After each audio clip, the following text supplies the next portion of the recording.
Renatice i dobrodošla u moj posljednji vlogmas!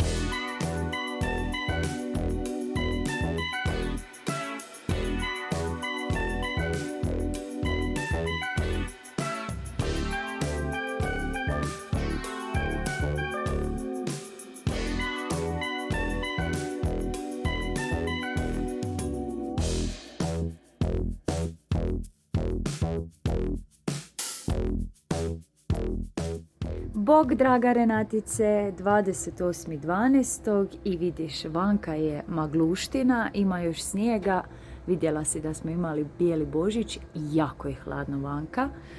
Danas ideš s nama u restoran, ovdje u Marli, da bi iskoristili jedan bon. Riječ je o Gurman Passport. Znači, u čemu je fora? Unutra su restorani, popis naravno lokacija u Friburgu i Bernu i popisani su restorani u kojima možeš donijeti ovu knjižicu. A što ona uključuje je to da plaćaš samo jedan obrok. Znači, za više je osoba ovaj bon, međutim ti plaćaš samo jedan. Piće nije uključeno. I sad da bi mi iskoristili ovaj bon koji nam je poklonila njegova sestra prošle godine, mislim mogli smo cijelu godinu ići sa ovim bonovima negdje jer vrijedi do, ne znam gdje piše, ali zadnji put sam pročitala negdje do 1. mjeseca 2025.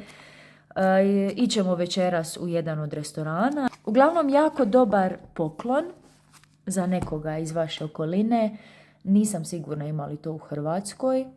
Ali, na primjer, ako ste u Švicarskoj i želite nekomu pokloniti za cijelu godinu hranu, možete kupiti ovaj bon.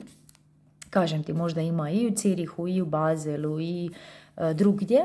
Ovo je za Friburg i Bern. Ne znam gdje se kupi ova knjižica, kažem ti, mi smo je dobili na poklon, ali kad sam radila kao studentica promocije, znam da smo mi u našoj agenciji imali promocije ove knjižice. Tako da se može dogoditi da u ovo blagdansko vrijeme vidite hostese na ulazima, ne znam, u Manoru, ne znam, Lob i tako dalje, te velike centre u Friburgu i Bernu ili gdje god da jeste i možete se obratiti toj osobi tamo koja zapravo prodaje ove knjižice. Evo Renatice, dobili smo svoju salatu.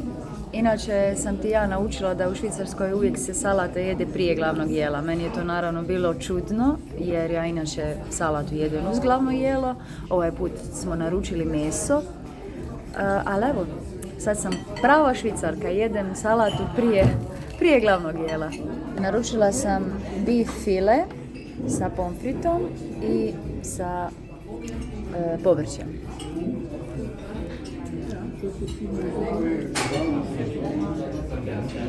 Ja, htjela sam ti još reći, ne mogu sad snimati tamo, ali većina stolova ima ovu knjigu, kao što mi imamo, tako da vjerojatno svi koriste u zadnji tren. Kažem ti, mi smo je dobili, znači, za prošli Božić, a tek je sad iskorištavamo, tako da vjerujem da mnogo ljudi radi isto. Znači, stol ispred nas ima tu knjigu, mi, tamo od nas lijevo stol, iza nas.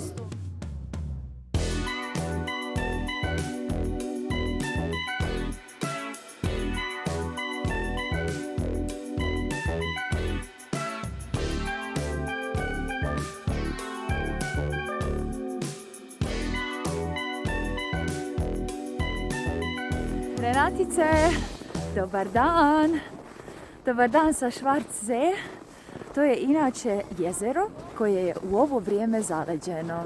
Tako da idemo šetati po zaleđenom jezeru i ideš s nama. Milion je ljudi, Renatice.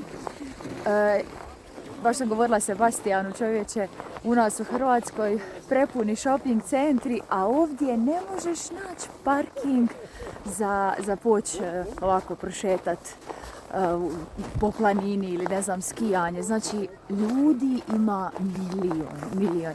Švicarci imaju tu naviku da se stalno kreću, znači uvijek su te planine, šetinice, te kuće u planinama gdje se jedu snekovi prepune. Zamisli sad propadne u Renatice.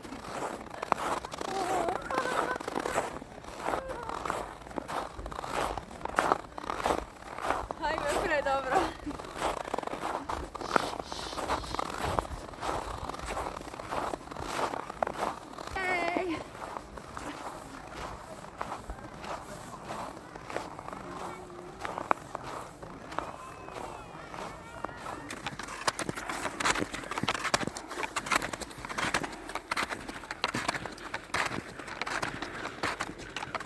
lijepo ti je Molezon, planina.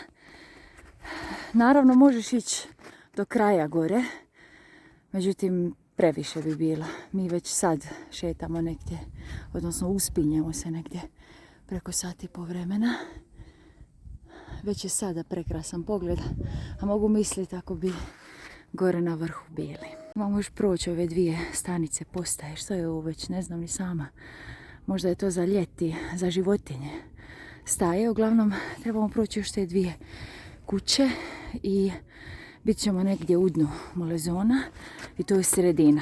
I tamo ima neki restoran i od tamo ćemo se spustiti, odnosno ja ću ići sa cable, sa žičarom, a Sebastian će se spustiti sa skijama. Ja ne znam skija, ali mislim, Renatica, slušaj, ja sam odrasla u Dubrovniku. Mi plivamo od malih nogu, a oni ovdje, mislim, Sebastian ima tog prijatelja koji ima sad, koliko mali ima? 4 godine njegov mali ima. I taj mali već pomalo uči skijat. S njima je to normalno. I sad dođem ja s mora, nemam ni opremu ni ništa. Znači sve iz početka. Onda mi se smiju, ja bila prošli put na nekakvom bobu, na nekoj maloj plastici. Oni mene paze kao da sam dijete jer znaju da nemam tu kontrolu na snijegu, znaš. Ali eto, mic po mic ću početi ovako malo prvo sa šetanjem gore. Pa onda je rekao sad od 1. mjeseca da će mi kupiti skije. Pa ću probati prvi put u životu skijati. Eto. Snimit ću ti sve to. Ićeš sa mnom kroz cijeli taj proces jer mogu misliti. I ti ćeš se vjerojatno dobro nasmijeti. Ali dobro, zato kad Sebastian dođe dole u Dubrovnik i cijela njegova obitelj koja me isto sad malo zeza, bit će natjecanje u plivanju. Mislim, znaju oni naravno plivat, ali znaš, ipak smo mi spretniji.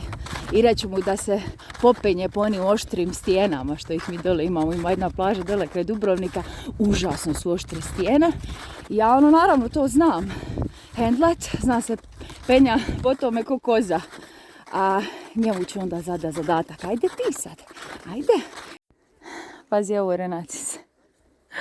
Netko je napravio jedan veliki spolni organ u snijegu, jesu ludi. O, Renatice.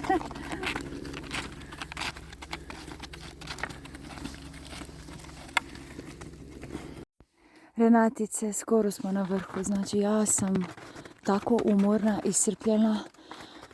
Inače sam u jako dobroj kondiciji. I vježbam i fitness radim i trčim. Međutim, naravno ovo je drugačije. Ti trebaš ići jako dugo gore. I teško je. Ali evo, vrijedi ovog pogleda.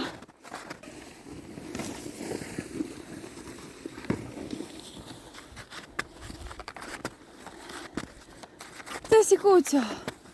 Gdje si ti?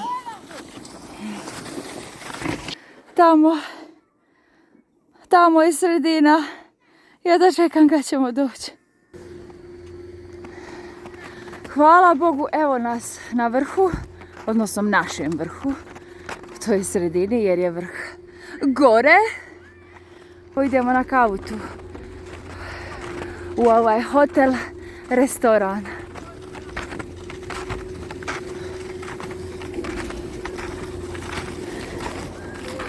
Renatice, s ovim ću se vratiti. Sa ovim malim slatkim vlakom. Da ti pokažem sad kako to izgleda. Mi smo bili, znači počeli smo dole u ovom selu. Izgleda onako dosta blizu, ali nama je trebalo znači 2 sata da se mi popenjemo. Prekrasan pogled. I sad ću sa zadovoljstvom popiti kavu.